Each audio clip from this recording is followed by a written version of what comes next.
జిల్లాలో ఉన్నత పదవుల్లో ఉన్న వారంతా మహిళలే. అక్కడే మహిళలపై అధికారుల లైంగిక వేధింపులు పెరిగిపోతున్నాయి. మొన్న కాణిపాకం, ఇవాళ చిత్తూరు. ఎన్ని కఠిన చట్టాలు తెస్తున్నా కామాంధుల్లో మార్పు రావట్లేదు. ఆ దుర్మార్గుల తీరుతో అభాగ్య మహిళలు తీవ్ర ఇబ్బందులు పడుతున్నారు.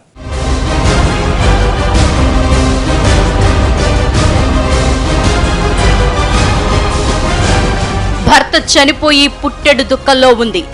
ఉద్యోగం కావాలంటే ఇంటికి రమ్మన్నాడు.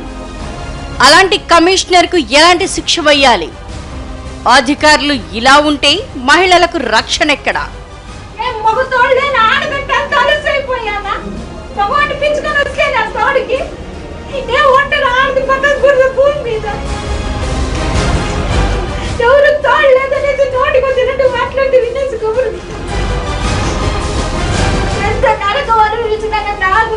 చిత్తూరు జిల్లాలో తమ సమస్యలు చెప్పుకునేందుకు ఎంతో మంది మహిళలు మున్సిపల్ కార్యాలయానికి వెళ్తుంటారు.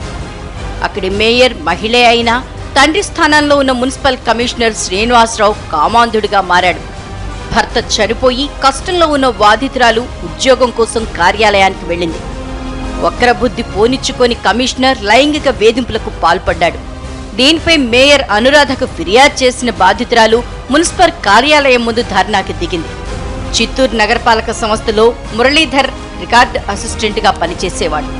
2013లో రోడ్డు ప్రమాదంలో గాయపడి ఉద్యోగానికి మెడికల్ సెలవు పెట్టాడు. ఆసుపత్రిలో చికిత్స పొందుతూ ఈ ఏడాది చనిపోయాడు. అతని భార్య ఉద్యోగం కోసం కార్యాలయం చుట్టూ కాళ్లరిగేలా తిరిగింది. ఎంతో మంది అధికారుల చుట్టూ ప్రదక్షిణాలు చేసింది. ఆమెపై ఏమాత్రం కనికరం చూపని కమిషనర్ ఉద్యోగాన్ని అడ్డం పెట్టుకుని 8 నెలలుగా ఆమెను వేధిస్తూనే ఉన్నాడు. 2 పిల్లల్ని పోషించలేని స్థితిలో ఉన్న ఈ అభాగ్యురాలు తన ఆవేదనని మనతో పంచుకుంది. ఆర్టీ ఆఫీస్ నుండి కూడా కాగితం వచ్చేసింది.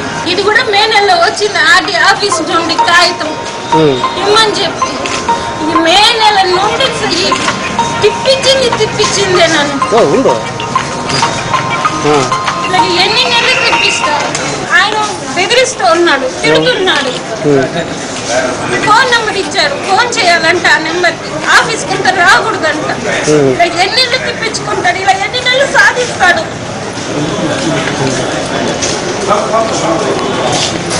నా ఉద్యోగం నాకు ఈరోజు ఇవ్వాలి.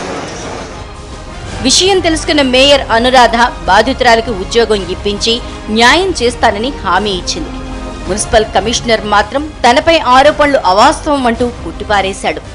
మరి దానికి వాళ్ళ శ్రీమతి ఇప్పుడు చెప్తున్న ఇవన్నీ వాస్తవ విరుద్ధాలు. ఎప్పుడు నేను పిలిచినప్పటికీ, ఎప్పుడు ఆవిడ వచ్చినప్పటికీ నా దగ్గర ఎవరో ఒకళ్ళు ఉంటూనే ఉన్నారు.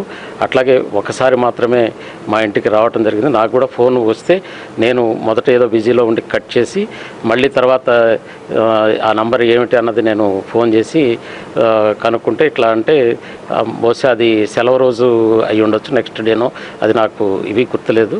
అప్పుడు ఆవిడ వరుసగా సెలవులు ఉన్నాయంటే అది నేను వస్తానంటేనే నేను ఇది చేశాను. ఆవిడ మా ఇల్లు కనుక్కొని వచ్చారు. కానీ అప్పటికే మా ఆఫీసు సిబ్బంది కూడా అక్కడ ఉన్నారు. ఆవిడ అప్పుడే మాట్లాడితే నేను చూస్తానమ్మా అని చెప్పి పంపించాను. ఇలా ఎంతమంది మహిళా బాధితుల్ని ఏడిపిస్తున్నారు, ఎంతమంది నరకం అనుభవిస్తున్నారు. ఇలాంటి కేటుగాళ్లను వదలకూడదు. నిర్భయ చట్టం కింద కేసు పెట్టి కటకటాలే వెనక్కి నెట్టాలి.